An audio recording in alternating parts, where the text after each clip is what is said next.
Harka furii daawwattootaa fi dhaggeeffattoota keenyaa nagaan keenya kabajaa fi jaalala bakka jirtan maratti isin akka qabu jechaa oduuwwan wayitaawoo yeroo kanaaf qopheeffanneen isinitti himaa dursa oduu ijoo. Filannoo biyyoolessaa Impaarettii marsaa 7ffaa waxabajjii bara 2026 geggeeffamu haqa qabeessa ta'aa jiru akka hin amanne waraanni bilisummaa Oromoo beeksise. Filannichi fakkeessuudhaaf kan geggeeffamu ta'uu ibsuudhaan mootummaan ija addunyaa biratti uummatatu na filate jechuuf diraamaa siyaasaa hojjetudha jechuunis ibse. Sagalee isaanii wajjin daballee gabaasa bal'aa isin biraan geenya. Pirezidaantiin Bilchiginnaa Abiyyi Ahmad mormitoonni keenya hundi waggoota 3 dhufan keessatti hiriiraan toora galanii harka kennatu jechuun dhaadatan. Pirezidaantiin Bilchiginnaa Abiyyi misooma koriidarii isaanii akka malee dhaadessuudhaan warreen qeeqan ammoo jecha cimaa fayyadamuudhaan arrabsaniiru. Pirezidaantiin Bilchiginnaa kun yeroo gaddaa fi gammachuu boo'ichaa fi cidhaatti walitti qabamuun hafuu akka qabus hubachiisan. Dhimma dhibee sammuu fi dubbii muummicha kanaa qabanneerraa ni balballoomsina. Bilchiginnaan gantootaa fi karaa deemtotaatti fayyadamuudhaan birandaatti gataa jechuun xiinxalaan siyaasaa Jawaar Mohaammed ibsu hordofee yaadonni garaagaraa dhaga'amuu itti fufaniiru. Akka kanaan ajajaan woboo zoonii kibbaa kan ture Jaal Gollichi Dheengee dhibee sammuuf saaxilamuu fi haala hamaa keessa jiraachuun dhagahameera. Bal'ina isaa ammoo isin ni dhageessu. Humni finciltoota Sudaan Raapid Sappoort Foors magaalaa Tarsiimoo Kurmuk naannawaa Biluu Naayil keessatti argamtu kan gama naannoo Beenishaangul Gumuziin ollaa taasisa cimaa humna waraana mootummaa Sudaan waliin geggeessuun booda to'achuusaa ibse. Kanas ni balballoomsina. Doonaald Tiraamp Iraan wajjin mari'ataa jira jechuun haleellaa buufataalee anniisaa irratti geggeeffamuuf ture guyyaa 5 dheeressa jechuusaa hordofee Iraan gama isheetiin deebii kennite. Iraan deebii kenniteen Ameerikaan waanuma ofiishee wajjin mari'ataa jirtu fakkaataa jette. Kanas ni dhageessu. Odeeffannoo wayitaawaa Impaarettii fi Oromiyaa keessaa yeroo yerootti argachuudhaaf toora YouTube chaanalii kanaa sabskiraayib, laayik, sheer taasisaa jechaan gara oduu bal'inaan qopheeffanneetti isin dabarsa. Filannoon biyyoolessaa Impaarettii marsaa 7ffaa waxabajjii bara 2026 geggeeffamu qabeessa ta'aa jiru akka hin amanne waraanni bilisummaa Oromoo beeksise.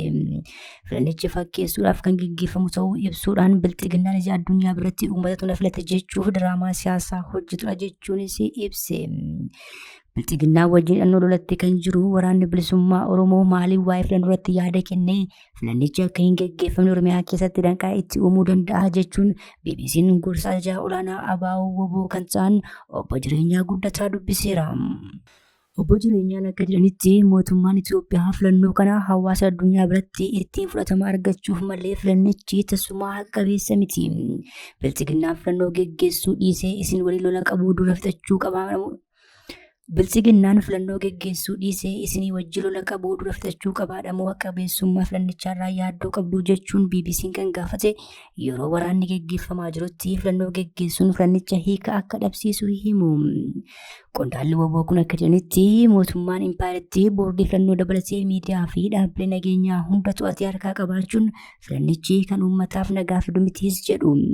Filannoon gaafa geggeeffamu abbaa filannoo sana mo'ate qaamni haqaan labsuu hin jiru taanaan qaamni uummanni filate aangoo fudhatee qawwee uummatarra jiru kana akka uummata tiksu godhu hin jiru taanaan hiika hin qabus jedhu.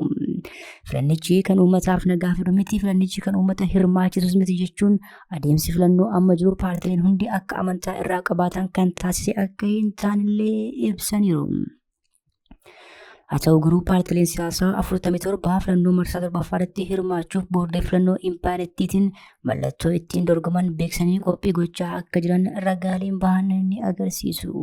Itoophiyaa keessatti gaggeeffamuudhaaf deemu ulaagaa filannoo guutaa jennee yoo yaadne hin guutu jechuudha. Sababni isaa boordiin filannoo harka gartee nam tokko, harka gartee paartii tokko, gartuu tokko jira. Miidiyaan akka kana heeyyamama gartee paartiin tokko gaafa barbaade namaa kennu gaafa jibbe immoo namarraa cufuu jechuudha. Sirni haqaa sakaallaa keessa jira.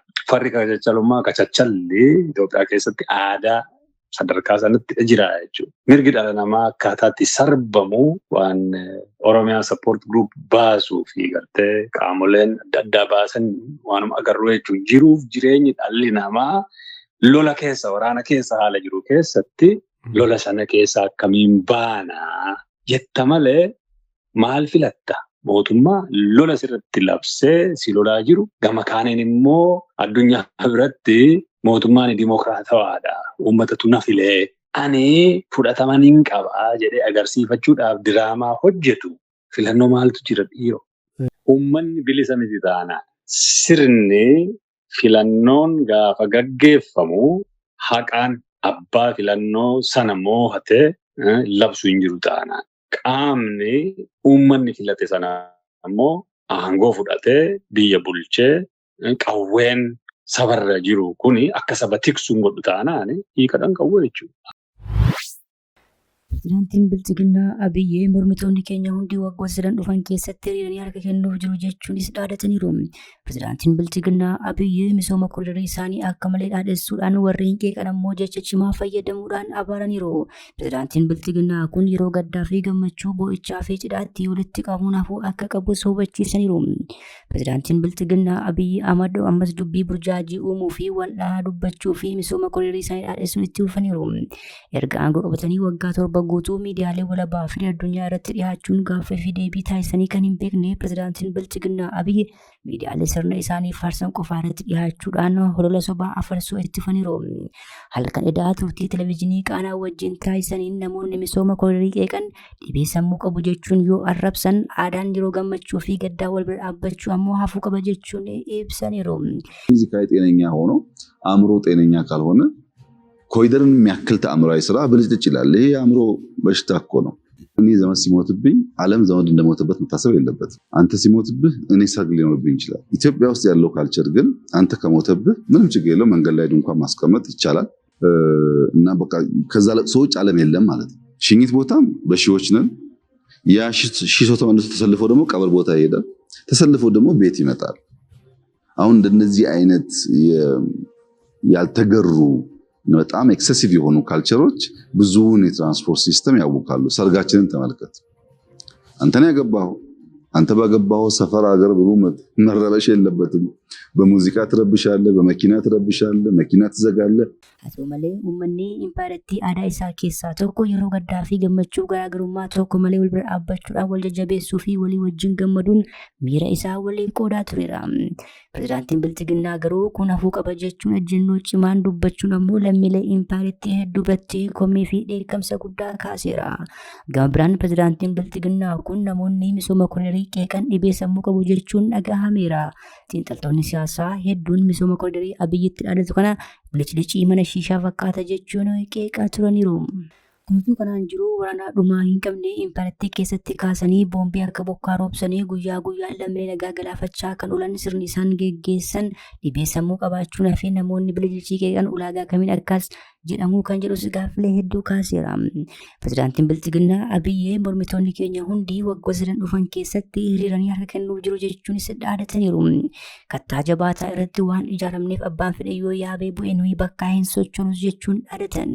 Mormitoonni keenya alaa fi keessaa jiran shakkii tokko malee hiriira harka kennuuf jiru jechuun kan dubbatan pirezidaantiin Bilchiginaa kun haasawaa halkan edaa TV qaanaa irratti taasisaniin ture.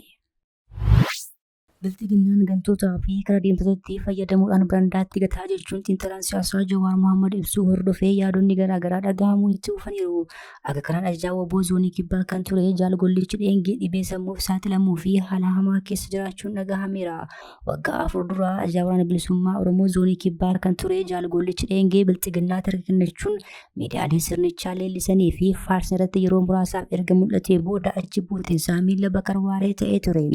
Haa ta'u malee barreeffama xiinxalaan siyaasaa Jawaar Mohaammed gama feesbuuka isaan qodarraa akka hubatamutti sirni OPDO Bilchiginaan Jaal Gollichi asii fi achi ofuun gammoojjii keessatti hidhaa dhaabbii hidhuun xiinsammuu midhanii achis mooraa qabsoo akka inni ganu taasisuutu barame. Bilchiginaan Gollichaa erga Naayiroobiidhaa fuutee biyyatti galchitee booda maatii isaa wajjin akka hin argine taasisu bilbila irraa fuudhanii quunnamtii isaa kutuu Finfinnee walakkaatti hidhaa dhaabbii hidhuu dabalatee bakka bultiillee dhokkachuudhaan daraa hamaaf saaxiluutu ifame. Jaal Gollichi Dheengee gootni dirree lolaa boodarraa akka nama qalbii dhabee ofiin haasa'aa deemuu eegalee kan jedhu barruun sun maatiin isaa adda adda faca'uu fi innis magaalaa Yaabalootti waardiyyaa isaatiin reebamee ilkaan isaa irraa harca'uu yaadachiise. Jaal Gollichi Dheengee kan dura maqaan isaa halaalaa sodaatamu sun amma akka nama qalbii dhabee qofaa ta'e Jaalgollichi dheengee kan durri maqaan isaa halaalaa sodaatamu sun amma akka nama qalbii dhabee qofaa gonkumaa daandii walakkaarra deemaa kan jedhu barruun sun bilxiginnaan nama kana salphiftee daandii irratti darbitee gattee jedhe. Namni barruu sana katabee wanti jaalgollicha irratti dalagame baay'een kan nama gaddisiisu ta'uu ibsuun warri gaafas isa galche amma eessa akka inni jiruu fi maalirra akka inni jiru homaa quba hin qabanii jedhe. Namni kun dararaa hamaa fi dhiibee xiinsammuuf saaxilamuun haala ulfaataa keessatti akka argamullee yaadachiise. Bira darbee waliigaltee Shimallis Abdiisaa fi Sanyii Nagaasaa mallatteessan hordofuun warri galan hedduunis ajjeefamuu, hidhamuu fi dhabamsiifamuun gabaafamaa tureera. Dhiyeenya kana immoo Shurrubbee fi Sanyii Nagaasaa gidduutti lolli jabaan uumamuun miidiyaa hawaasummaa irratti wal abaarraa jiru. Humnoonni finciltoota Sudaan Raapid Sappoortii Foorsi magaalaa Tarsiimoo Kurmuk naannoo Biluu Naayil keessatti argamtu kan gama naannoo Beenishaangul Gumuziin ollaa taatee lola cimaa humna waraanaa mootummaa Sudaan waliin geggeessuun to'achuu ibsan. Tajaajilli oduu Chaayinaa Jiinwaan RSF ibsa baaseen humnoonni isaa sochii bilisummaa uummata Sudaan kaabaa waliin ta'uun lola cimaa jedhe ibsee booda Kurmukii fi naannoo ishee to'achuu gabaaseera. Gareen kun loltoonni mootummaa 400 ajjeefamuu fi hedduun booji'amuu akkasumas konkolaattota fi taankii hedduu harkatti galfachuu isaas hime. Haa ta'u malee humni waraanaa Sudaanis gama isaatiin haga ammaatti ibsa laanne. Magaalaan Kurmuk daangaa Itoophiyaa irratti argamtu koriidarii Tarsiimoo naannoo Biluu Naayilii fi seenaan walitti hidhuutu akkasumas bu'uuraalee misoomaa murteessoo kanneen akka hidha Alrooyiters waliin wal qabatuuf iddoo murteessaa ta'utu beekama. Tajaajilli oduu Chaayinaa Jiinwaan akka gabaasetti to'annoon magaalattii jijjiiramoota humna waraanaa naannichaatti dhiibbaa qabaachuu danda'a akkasumas sochii daangaa qaxxaamura irratti rakkoo uumuu akka malu ibseera. Jiraattonni naannichaa walitti bu'iinsa dho'iinsaa fi dhokaasa cimaatiin mallatteeffame keessa turuu isaanii himanii tajaajilli bu'uuraa hedduun addaan cituu fi namoonni nagaa gariin baqachuu kaan ammoo mana keessa turuu isaanii ibsaniiru. Waggoota darban keessa lola cimaa akka turee fi to'annoon naannichaa RSF fi humna mootummaa gidduutti yeroodhaa gara yerootti jijjiiramaa akka turellee gabaafameera. Walitti bu'iinsa amma jiru kun wal dhabdee daangaa Itoophiyaa fi Sudaan gidduutti dabalaa dhufe waliin wal qabatees ilaalamaa jira. Qondaaltonni mootummaa Sudaan dhiyeenya kana Itoophiyaan RSF fi michoota ishee deeggaruu fi haala mijeessuun himataniiru. Itoophiyaan garuu himannaa kanaaf haga ammaatti deebii hin kennine. Doonaald Tiraamp Iraan wajjin mari'ataa jira jechuun haleellaa buufataalee anniisaa irratti geggeeffamuuf ture guyyaa 5 dheeressa jechuusaa hordofee Iraan deebii laatte. Iraan deebii kenniteen Ameerikaan waan ofii wajjin mari'ataa jirtu fakkaataa jette. Dubbii himaa ajaa waraanaa Iraan kan ta'an Ibraahim Zulfaagaarii qaamni humna guddaa addunyaatti ofiin jedhu ofiisaa wajjin mari'ataa jira fakkaata jedhan. Qondaalli Iraan kun maqaa dhahanii Ameerikaa jechuu baatanillee dubbii isaanii isa Tiraamp Iraan wajjin mari'ataa jira jechuuf deebii kennuu fakkaata. Dabaluudhaanis mo'amuu kee marii geggeessaa jira jettee hin himatiin jechuun ergaa karaa viidiyoo dabarsanii dubbatan Ibraahim Zulfaagaar. Yuunaayitid Isteet kana booda baha giddugaleessaa keessatti investimentiin isheen qabdu akka ittiin fufnee fi gatiin boba'aas akka kana duraa gadi bu'ee akka itti fufnee akeekkachiisan. Kabajamtoota hordoftoota keenya oduu isaatii kanaaf qabannee dhiyaannee kana gaammatti hordoftan ture oduu biraan hanga walitti deebinutti nagaa ta'a.